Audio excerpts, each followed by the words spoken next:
No matter आपके concept कितने मजबूत है, आपको कितनी नॉलेज है, आपने कितने सैंपल क्वेश्चन पेपर सॉल्व कर रखे हैं, कितने प्रीवियस ईयर क्वेश्चन कर रखे हैं, लेकिन अगर आपको आंसर राइटिंग नहीं आती, आंसर अपना प्रेजेंट करना नहीं आता है बोर्ड के एग्जामिनर के सामने, तो जो आपका 90% लाने का सपना है वो तो छोड़ दीजिए, आपके 60-70 मार्क्स भी आ जाएं वो बहुत बड़ी बात होती है। आज की वीडियो में ये पूरी आंसर राइटिंग की मास्टर क्लास होने वाली है, जिसमें हम आपको ये बताने वाले हैं कि एक अच्छा आंसर कैसे लिखा जाता है, एक अच्छे आंसर को कैसे प्रेजेंट करना होता है और एक बुरा आंसर और एक अच्छे आंसर में क्या फर्क होता है। आपको प्रैक्टिकली ये चीजें समझा रहे होंगे, तो चलिए चालू करते वीडियो को। सबसे पहले बात करते हैं साइंस। ओके, तो चलिए बात करते हैं सबसे पहले साइंस आंसर राइटिंग के बारे में। हम लोग आ चुके हैं अपनी स्क्रीन के ऊपर, आपके सामने ये क्वेश्चन मैं रख दिया है। ये 5 नंबर का क्वेश्चन है। इसके सबसे पहले नॉर्मल आंसर की बात करेंगे। क्वेश्चन क्या कह रहा है आपसे, an electric bulb is rated at 200 watt and 100 volt, what is resistance, define excretion and draw the excretory system in human beings with labelling, what is brine, what happens when it is added to water. ये 3 question है, 3 part हैं, आपको इसके लिए 5 number मिलने वाले हैं board examination में। अब आप इसका आंसर कैसे लिखेंगे, सबसे पहले जरा बात करते हैं। एक नॉर्मल बच्चे ने आंसर लिखा है, तो अगर मैं एज अ एग्जामिनर इसको चेक कर रहा हूं तो मैं कहां पे क्या-क्या नंबर काट रहा हूंगा। तो भी चलिए बात करते हैं। सबसे पहले एक नॉर्मल आंसर है आपका, एक नॉर्मल बच्चे ने आंसर लिख रखा है। सबसे पहले उसने जो होता है ये देखा कि electric bulb is rated as 200 volt and 100 watt, तो उसने भाई डायरेक्ट लिख दिया पावर है इसकी 100 वॉट, वोल्ट है इसका 200 वोल्ट। बहुत अच्छे, बहुत सही। फिर उसने डायरेक्टली जो होता है पावर का फॉर्मूला लगा दिया भाई v²/r, r is equal to v²/p, और उसने डायरेक्ट यहाँ पे आंसर लिख दिया। ठीक है, मैंने यहाँ पे ये जो 5 नंबर का क्वेश्चन था 3 पार्ट में है, तो मैं इसको जो होता है यहाँ पे थोड़े बहुत यहाँ पे ये इसकी वजह से यहाँ पे इसके नंबर में आधे नंबर काट रहा हूँगा। 1/2 मार्क्स मैं इसके यहाँ पे काट दूंगा इस वजह से, क्योंकि इसने ये यहाँ पे ये नहीं लिख रखा है कि भाई ये आंसर है आपका, ये हाईलाइटेड होना चाहिए था। और दूसरी बात है, अगर एक एग्जामिनर हूं मैं, तो मैं यहाँ पे इसलिए मार्क्स काट रहा हूँ क्योंकि भाई यहाँ पे गिवन और यहाँ पे क्या फॉर्मूला उसके बारे में स्टेटमेंट नहीं लिख रखे हैं। चलिए, तो यहाँ पे तो ये बात हो गई, यहाँ पे 1.5 नंबर कट गए हैं। अब यहाँ पे नेक्स्ट क्वेश्चन है, define excretion and draw the excretory system in human beings with labelling. अच्छा ठीक है, बहुत बढ़िया बात है। सो आंसर किस तरीके से लिखा गया है, आंसर ऐसे लिखा गया है कि excretion is a process of removal of harmful waste from the human body. ठीक है भाई, तो इसने डिफाइन एक्सक्रीशन को अच्छी तरीके से डिफाइन करा है।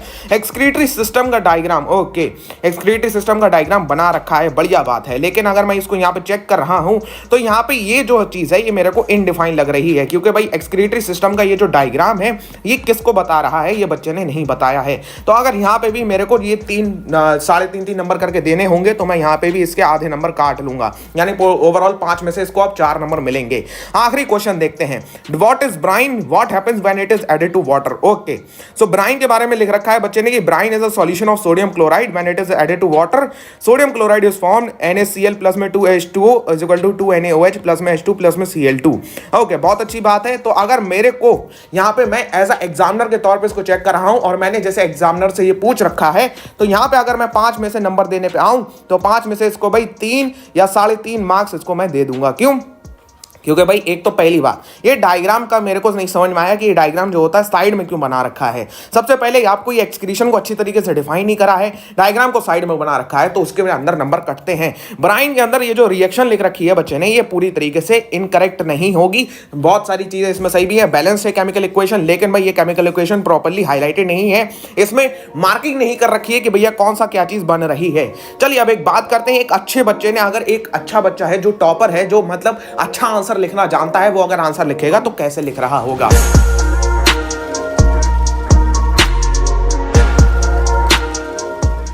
तो चलिए बात करते हैं, वही सेम क्वेश्चन है, 3 पार्ट हैं, 5 नंबर हैं। ओके, सबसे पहले पहला क्वेश्चन है, electric bulb is rated at 200 volt and 100 what, इसका रेजिस्टेंस क्या होगा। बहुत अच्छी बात है, इसने कैसे लिख रखा है। Okay, section B question number 1 answer. सबसे पहली जगह, सबसे पहली टिप्स याद रख लीजिए कि भाई आपको आंसर कैसे लिखना होता है। आंसर आपको ऐसे लिखना होता है जैसे ऊपर वाले बच्चे ने क्या करा था, डायरेक्ट लिख दिया था आंसर नंबर 1। अरे भैया आंसर नंबर 1 आप किस सेक्शन के कौन से क्वेश्चन का आंसर नंबर 1 लिख रहे हो।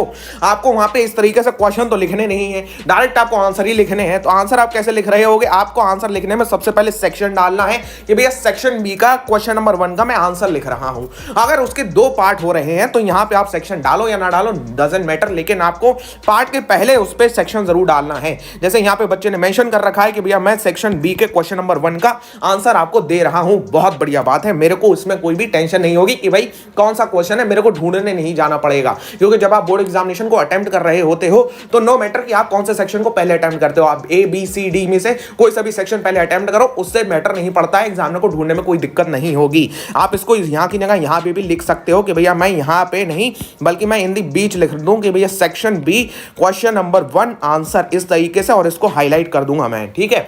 तो ये सबसे अच्छी बात मेरे को लगती है इस आंसर के अंदर। अब भैया चेक करने पे आते हैं, गिवन दे रखा है, वेरी नाइस। की गिवन क्या है भाई, पावर आपकी 100 वॉट दे रखी है, पोटेंशियल डिफरेंस 200 वोल्ट दे रखा है। ओके, अब देखिए जरा ध्यान से, by using formula R is equal to V square by P, बच्चे ने फॉर्मूले को हाईलाइट कर रखा है, अलग से हाईलाइट कर रखा है।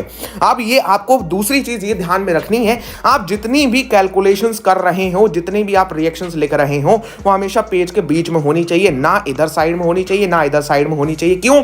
क्योंकि वो रिएक्शन आपको क्लियरली विजिबल होती है एग्जामिनर के लिए कि आपने कर क्या रखा है। यहाँ पे ये देखिए क्लियरली विजिबल है, और बोर्ड की कॉपी का भी यही रहता है, आपको लैंडस्केप में कॉपी मिलेगी। आप जो अपने स्कूल में कॉपी इस्तेमाल करते आ रहे हैं वो आपकी पोर्ट्रेट वाली वो नहीं चलेंगी, यही सेम स्टाइल में आपको कॉपी मिलेगी। Very nice. चलिए, इसने यहाँ पे फॉर्मूले को हाईलाइट कर रखा है, फिर उसमें इसने वैल्यू पुट करी है, और सो रेजिस्टेंस ऑफ द बल्ब, यहाँ पे इसने जो होता है पूरी सॉल्यूशन करके रेजिस्टेंस निकाल रखा है। बहुत अच्छी बात है, लेकिन अगर यहाँ पे इसको ये करना चाहिए था कि यहाँ पे ये जो रफ पेज है, मैंने यहाँ पे सॉल्यूशन नहीं लिख रखा है, लेकिन आपको क्या करना है, यहाँ पे एक इमेजिनरी लाइन बना लेनी है। इमेजिनरी लाइन है ये, इसको आप जो होता है आखिर में जब आपका पूरा पेपर हो जाएगा तो आपको क्या करना है, इसको मिटा देना है। बहुत हल्की सी लाइन बनानी है आपको, डजंट मैटर कि आप बहुत बड़ी लाइन बना रहे हो, बहुत हल्की सी पेंसिल से बस एक लाइन खींच लेना। इस लाइन के इधर आपको क्या करना है, या तो आप यहाँ पे RUUGH लिख दें, रफ वर्क लिख दें, यहाँ पे आप सारी सॉल्यूशंस कर रहे हो, जैसे यहाँ पे इसने क्लियर रखा है। अब अगर यहाँ पे देखता मैं, तो यहाँ पे अगर बोर्ड एग्जामिनेशन में अगर बच्चा कर रहा है तो इसने यहाँ पे जो होता है सारी काटापीटी कर रखी है कि भैया कैसे आया 400 ओम आंसर कैसे आया, यहाँ पे इसने सारी काटापीटी कर रखी है। आपको काटापीटी यहाँ पे नहीं करनी है, मिडिल ऑफ दी पेज में आपको नहीं करनी है, आपको रफ वर्क में काटापीटी करनी है उसी के सामने। तो एग्जामिनर ये देख पाता है कि भैया आपने यहाँ पे जो होता है पूरा सॉल्यूशन निकाल रखा है, यहाँ पे नहीं आपने जो होता है क्लियरली रखा है उसको। तो सबसे पहली बात यहाँ पे उसको ये पूरे नंबर मिल जाएंगे इस आंसर के लिए। नेक्स्ट की बात करते हैं भैया, एक्सक्रीशन को डिफाइन करना है, एक्सक्रीटरी सिस्टम को ह्यूमन बींग्स में बनाना है लेबलिंग के साथ में। तो अब इसने क्या कर रखा है, वेरी नाइस। चलिए भाई, आंसर नंबर 2 लिखा है भाई, excretion is a biological process to remove nitrogenous waste. Very nice. कौन से वेस्ट को रिमूव करता है, नाइट्रोजीनियस वेस्ट को। इसने ये मार्क कर रखा है कि भैया नाइट्रोजीनियस वेस्ट को रिमूव करता है, एग्जांपल भी दे रखा है। ऊपर वाले आंसर में देखिए नंबर किस बात पे कट गए थे कि भाई एक तो जो होता है क्या लिख रखा है भाई, हार्मफुल वेस्ट, कौन से हार्मफुल वेस्ट रिमूव होते हैं, और एग्जांपल भी नहीं दे रखा है, इसलिए यहां पे नंबर कट जाते हैं। अब यहां पे इसने जो होता है एग्जांपल भी दे रखा है कि भाई एग्जांपल है इसका यूरिया। अब उसके बाद में डायग्राम बनाने से पहले आपको डायग्राम के लिए एक स्टेटमेंट तो जरूर लिखना होगा कि the flow of excretory pathway was given by the diagram. Diagram को भी आपने हाईलाइट करा, नाइट्रोजीनियस, और जो भी इंपॉर्टेंट वर्ड्स होते हैं उसको आप अगर हाईलाइट कर लें तो वो आपके लिए बहुत बढ़िया हो जाता है।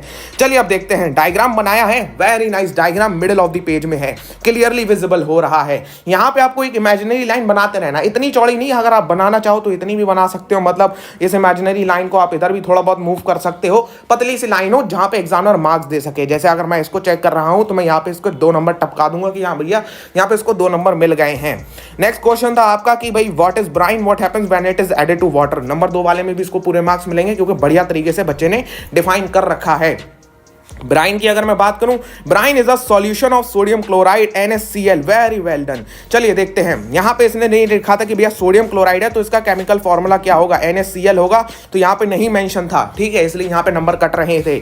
अब देखते हैं, sodium chloride NaCl when brine is added to water sodium hydroxide. Very nice. देखिए जनाब, यहां पे जो होता है when it is added to water sodium chloride, देखिए गलती हो गई, सोडियम हाइड्रोक्साइड होना चाहिए था, और साथ साथ में NaOH का फॉर्मूला भी यहां पे मिला होना चाहिए था कि भाई यहाँ पे NaOH ऐसे करके आप ब्रैकेट में जैसे नीचे वाले बच्चे ने लिख रखा है कि NaOH is formed. This is the real way कि आप जो होता है जब भी केमिस्ट्री के क्वेश्चंस कर रहे हो तो अगर आप कोई भी नाम लिखते हैं सोडियम हाइड्रोक्साइड, उसके पड़ोस में आपको उसका फॉर्मूला जरूर लिखना है। आपका डजंट मैटर कि आप आंसर में लिख रहे हैं या आप रिएक्शन में लिख रहे हैं। अब देखते हैं रिएक्शन कैसे लिखी है। रिएक्शन लिखी है 2NaCl प्लस में H2O। Okay, very nice. इसको लेबल कर रखा है कि इसको ही हम ब्राइन कहते हैं। जब हमने इसे वाटर में ऐड करा तो क्या बन रहा है, NaOH। जो मेजर कंपाउंड्स होते हैं, जो सबसे ज्यादा इंपॉर्टेंट होते हैं, उसके नाम लिखना चाहिए। अब जैसे हाइड्रोजन और Cl2 है, आप इसके नाम ना भी लिखें तब भी कोई टेंशन नहीं होती है, तो यहाँ पे भी इसको ये पूरे मार्क्स मिल जाते हैं। अब आपको खुद भी समझ में आ रहा होगा कि अगर ये 5 नंबर का क्वेश्चन था तो पूरे 5 में से 5 नंबर इसको मिल जाएंगे। क्यों? क्योंकि आपका प्रेजेंटेशन अच्छी थी। ऊपर वाले को क्यों नहीं मिल रहे थे? ऊपर वाले ने भाई क्या ये क्या होता है, ये क्या गिवन गिवन कहाँ है, यहाँ पे कौन सा फॉर्मूला इस्तेमाल कर रहे हो, आंसर कहाँ पे आ रहा है। नीचे वाले बच्चे ने ये आंसर भी आपका प्रॉपर्ली प्रॉपरली मार्क कर रखा है कि भाई ये आंसर है आपका, इसको प्रॉपरली मार्क कर रखा है। तो अब आपको ये चीज क्लियर हो रही होगी कि साइंस के अंदर किन किन बातों का आपको ध्यान रखना है जिससे आपको पूरे मार्क्स मिल रहे हो। 2-3 टिप फटाफट बता देता हूं। टिप नंबर 1 है आपकी कि आपको सेक्शन के साथ में आंसर लिखना है कि भाई सेक्शन बी क्वेश्चन नंबर 1 का आंसर। टिप नंबर 2 है आपकी आपको सारे के सारे फॉर्मूला, सारे के सारे केमिकल रिएक्शन, सारे डायग्राम्स आपको मिडिल ऑफ द पेज में बनाने हैं। साइड में अगर आप बनाओगे तो हो सकता है वो क्लियरली विजिबल ना हो, एग्जामिनर के लिए हॉच पॉच सी लगे कॉपी के अंदर। हाँ, टिप नंबर 3 की बात करते हैं। आप एक हमेशा एक ऐसी इमेजिनरी लाइन छोड़ रहे होगे। आप इमेजिनरी लाइन क्यों छोड़ रहे हो? क्योंकि एग्जामिनर यहाँ पे आपके मार्क्स टपका सकता है कि भैया 2-2-2 करके मार्क्स वो टपका दे, उसका कोई टेंशन नहीं होती है, जैसे 2 नंबर। तो चलिए भाई, अगर वीडियो अच्छी लगी तो वीडियो को एक लाइक जरूर करिएगा। एम करते हैं भाई 1000 लाइक्स का, देखते हैं कितनी जल्दी आप लोग पहुंचा देंगे। और जो भी लोग नए आ रहे हैं चैनल के ऊपर, चैनल पे आपके लिए पूरा कोर्स अवेलेबल है इंग्लिश, साइंस, एसएसटी, हिंदी के लिए। सिर्फ मैथमेटिक्स को छोड़ के वहां पे भी आप जाकर उसको चेकआउट कर सकते हो। तो I will meet you in the next video. Till then goodbye, have a nice day. और ऐसे ही पढ़ते रहिए, ऐसे ही फोड़ते रहिए।